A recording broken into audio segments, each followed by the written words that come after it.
Et notre invité nous a rejoint en studio ce matin, maître Elie Korchia. Bonjour. Bonjour. Vous êtes, je le rappelle, l'avocat de plusieurs victimes de l'attentat de l'Hyper Cacher, attentat terrible de janvier 2015. Vous représentez deux jeunes femmes, Andrea Chamac et Zari Siboni.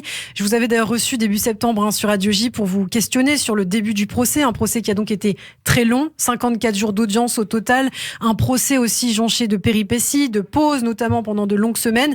Et hier, enfin, le verdict est tombé. 30 ans de prison requis contre le principal accusé, Ali Riza Polat. Des peines plus faibles ont également été prononcées, il faut le dire, pour d'autres prévenus, de 4 à 20 ans de réclusion.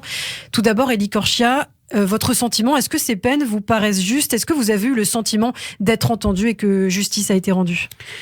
Alors, que les parties civiles aient été entendues, c'est une évidence. Il y a vraiment eu un effort très important, un effort de pédagogie d'ailleurs, judiciaire sur un procès si difficile.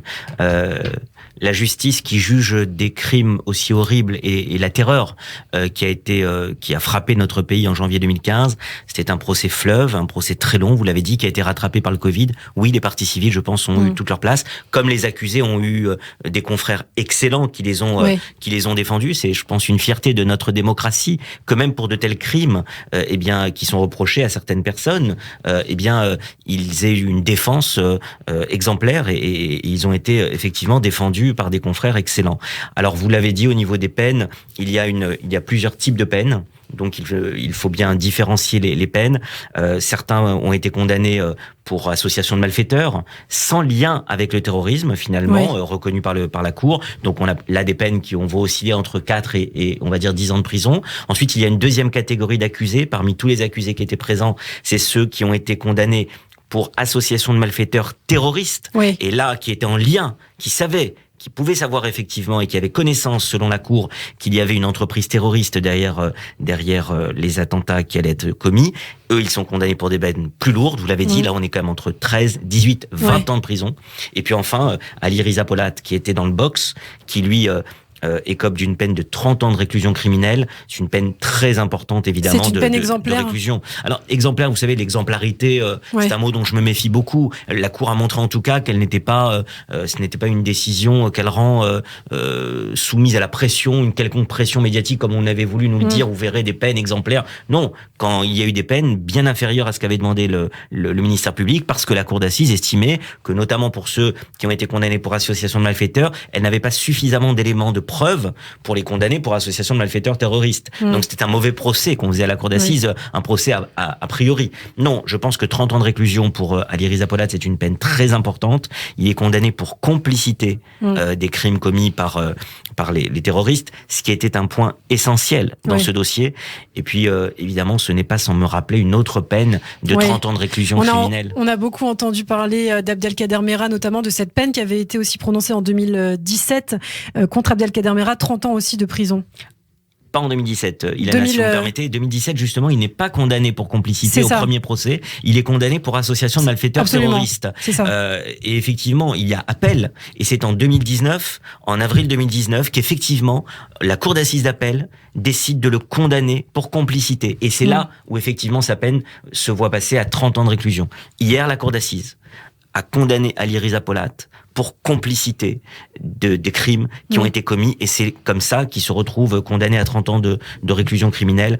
C'est une peine très très importante, et effectivement c'est un point majeur. Après, il y avait 3 accusés qui étaient en fuite, 2 les frères Belloussine, dont on ne sait pas s'ils sont encore vivants ou morts, mais quand même, Mohamed Belloussine est condamné à la perpétuité, lui qui est un personnage central de la sphère djihadiste mondiale aujourd'hui, et puis Ayad Boumedienne, l'ex-compagne d'Amedi Koulibaly, le terroriste de l'Hyper Cacher et de la Porte de Montrouge, qui est condamné à 30 ans de réclusion criminelle. Elle, on pense qu'elle est encore en vie à l'issue de ce procès, d'après toutes les informations qui ont été recueillies par la justice.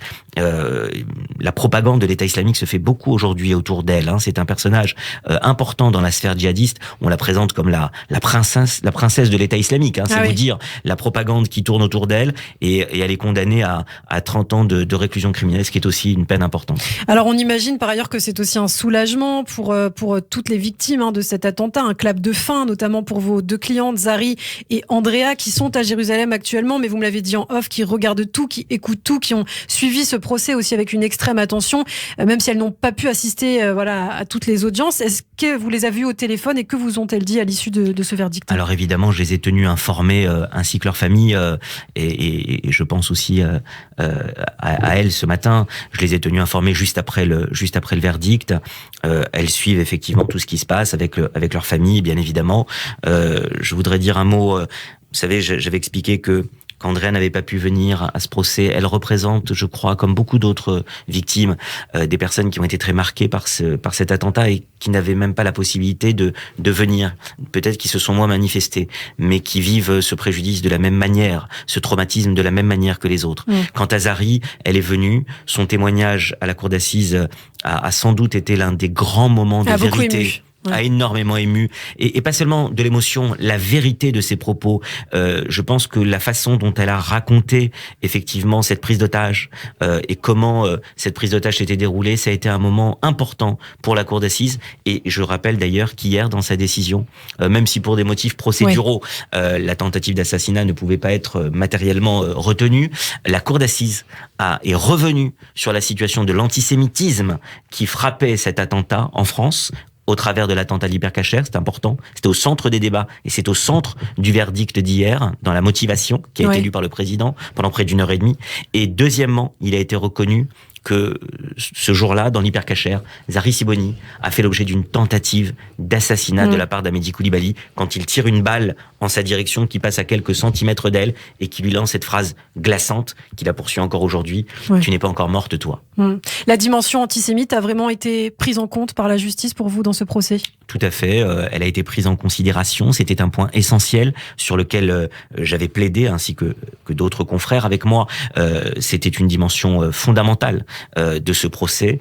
Le président a clairement rappelé dans le début de sa motivation écrite de ce verdict que les attentats ont été commis pour viser des symboles de nos démocraties occidentales. C'est tout ce que nous avons expliqué dans ce procès qui a été suivi au niveau national, mais aussi au niveau international. Des journalistes, des juifs, des policiers. Voilà, la liberté d'expression qu'on veut atteindre le 7 janvier.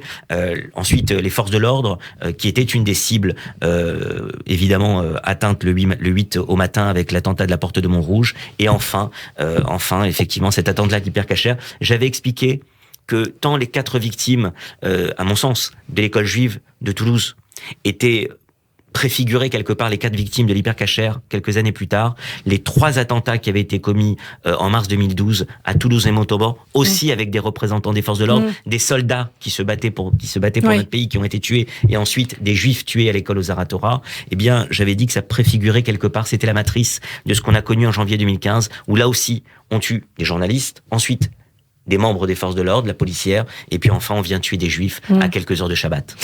Un dernier mot pour terminer, il nous reste à peine 1 minute. Élie Korchia, est-ce qu'il y a eu selon vous une prise de conscience de la société française, une envie peut-être d'agir contre l'obscurantisme, contre le communautarisme, contre l'islam radical? Je pense qu'il y a une volonté collective dans notre pays. Il y a une prise de conscience de plus en plus aiguë, effectivement, du mal, de ce mal qui frappe la France, mais aussi les pays occidentaux dans leur ensemble. C'est un combat. C'est un combat non pas d'1 année, de 2 ans, de 3 ans. C'est le combat d'une génération, je pense, contre l'islamisme radical, qui est aujourd'hui l'ennemi numéro 1 de notre démocratie et de notre République. Je pense que tout le monde en a bien conscience aujourd'hui. Merci beaucoup, Élie Korchia, d'avoir été avec nous ce matin sur Radio J. Je rappelle que vous êtes un des avocats des parties civiles dans ce procès des attentats terroristes de janvier 2015, l'avocat notamment d'Andrea Chamac et de Zari Siboni. Merci beaucoup et à très bientôt sur Radio J. Merci.